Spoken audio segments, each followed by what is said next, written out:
Thank you, Mr. Speaker. This summer, the official opposition held over 50 roundtables and received over 700 submissions on the Defence Policy Review. And this morning, we submitted our findings to the Minister of National Defence. Now, Canadians said through this process that they're concerned that the Liberals have pre-established their own defence policy. The Liberals have already blindly returned to peacekeeping, pulled out of the combat mission against ISIS, and massively cut the defence budget.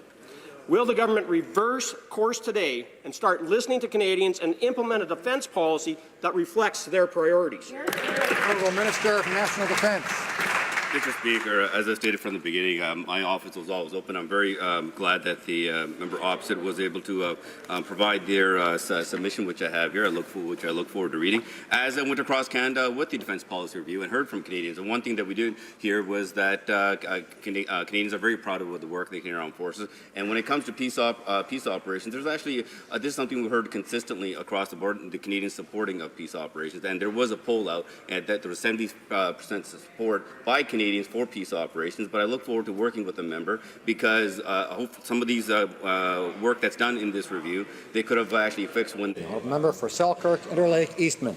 Well, Mr. Speaker, from the Defence Policy Review consultations, it became very clear that Canadians want this minister to depoliticize the entire military procurement process. Yet the Liberals campaigned on specifically excluding one company from the replacement of Canada's CF-18s. Now, will the minister reverse the Prime Minister's campaign promise that disallowed the F-35 from consideration and allow Lockheed Martin to compete in a fair competition? And will the minister remove all political interference from all defence procurement projects? Minister of National Defence.